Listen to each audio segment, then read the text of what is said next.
Hi everyone, I hope you are doing well.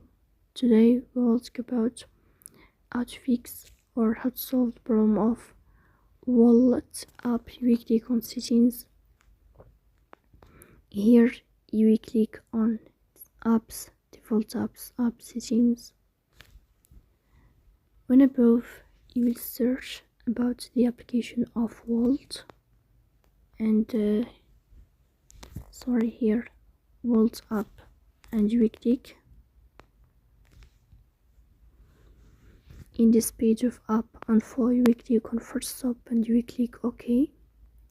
Here you will enter to the window of storage.